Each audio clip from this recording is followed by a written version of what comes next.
Assalamualaikum warahmatullahi wabarakatuh. Bertemu kembali dengan saya, Azwar, dalam mata kuliah Media dan Jurnalistik. Pada pertemuan kali ini, kita akan membahas terkait dengan teknik menulis feature. Selanjutnya, saudara-saudara mahasiswa, saya akan memulai materi ini dengan menyampaikan apa itu feature atau pengertian feature itu sendiri. Feature atau tulisan khas menurut Kamus Besar Bahasa Indonesia yang diterbitkan oleh Balai Pustaka adalah karangan yang melukiskan sesuatu pernyataan dengan lebih terinci, sehingga apa yang dilaporkan hidup dan tergambar dalam imajinasi pembaca.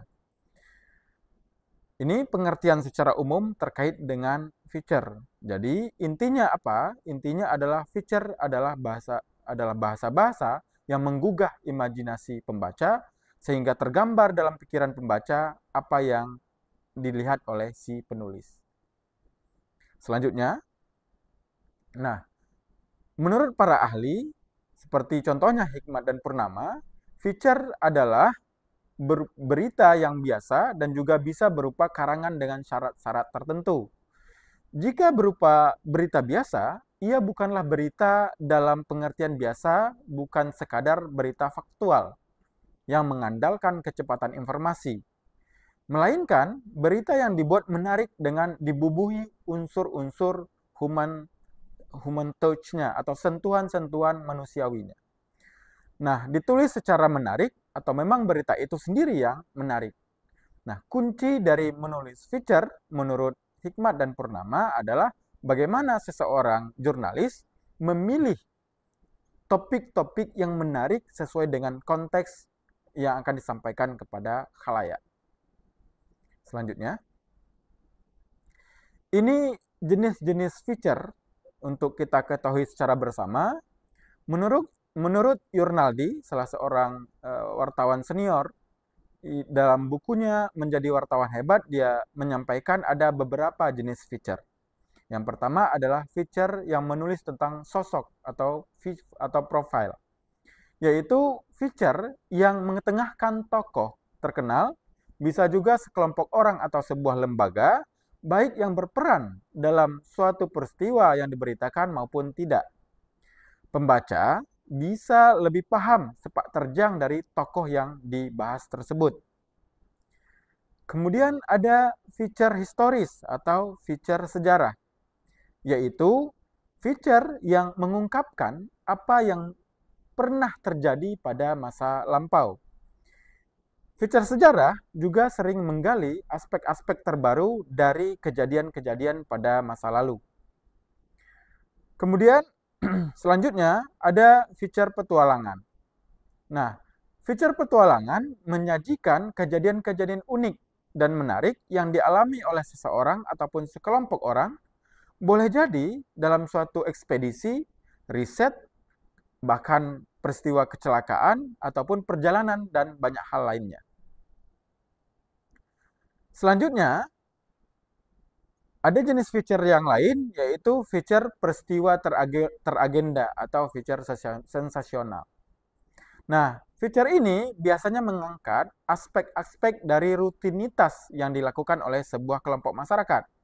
Dalam konteks bernegara, contohnya, feature yang teragenda ini adalah bagaimana seseorang jurnalis menuliskan kisah-kisah tentang peringatan-peringatan 17 Agustus yang teragenda setiap tahun kita memperingati hari 17 Agustus. Ada jenis agenda-agenda lain, contohnya apa? Contohnya memperingati hari raya, kemudian tahun baru dan segala macam. Selanjutnya, jenis feature yang lain yang bisa kita pahami adalah feature pengalaman manusia, yang juga dikenal dengan human interest, yaitu feature yang mengisahkan pengalaman manusiawi yang menyentuh perasaan pembaca. Melalui penuturan ini, pembaca diharapkan bercermin dan melihat dirinya sebagai anak manusia dengan segala kelebihan dan kekurangannya yang bergelut dalam tragedi ataupun komedi kehidupan. Selanjutnya, jenis-jenis feature yang bisa kita pahami adalah Kembali yang tadi, Mas. Feature gaya hidup. Nah, feature gaya hidup sering melihat bagaimana kisah-kisah sekelompok anak manusia yang berubah gaya hidupnya dalam suatu proses transformasi sosial.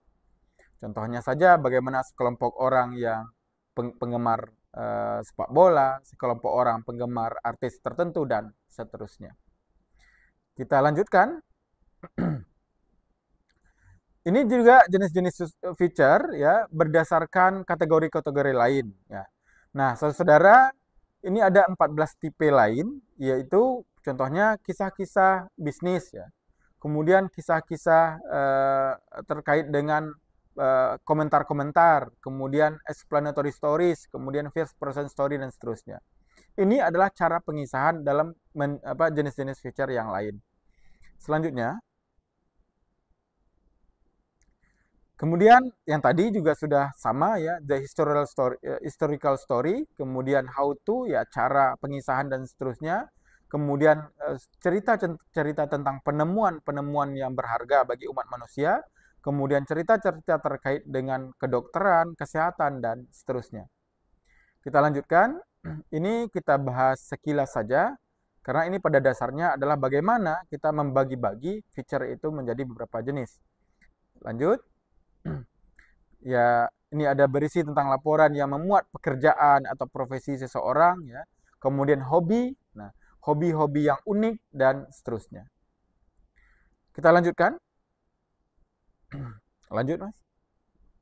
Nah, kerangka. Nah, ini penting ya bagi kita dalam mempelajari feature. Jadi, bagaimana kerangka feature tersebut? Yang pertama tentu saja kita bisa melihat dari judulnya. Nah, judul sebuah yang penting dalam menulis feature karena judul mewakili isi dari sebuah feature itu sendiri. Nah, selain itu, judul juga mencerminkan karakteristik yang unik dan mempunyai ciri khas yang berbeda dengan yang lainnya. Judul yang baik adalah judul yang menarik perhatian khalayaknya. Kerangka selanjutnya yaitu leads atau bagian awal dari sebuah feature.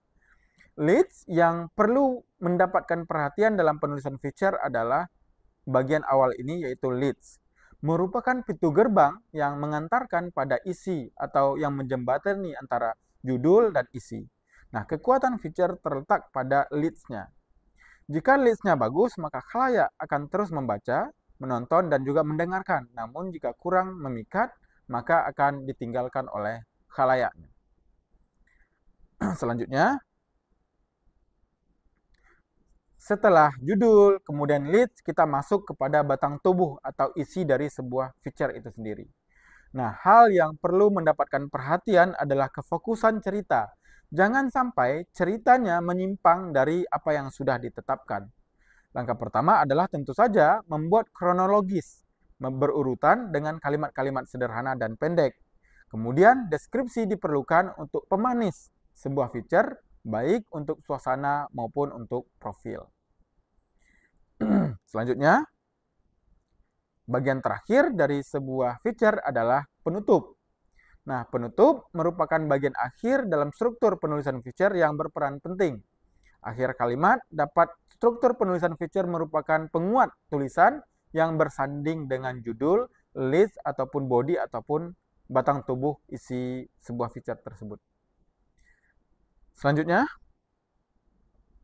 inilah pengantar untuk mata kuliah penulisan feature sebagai pemantik diskusi kita di kelas nanti.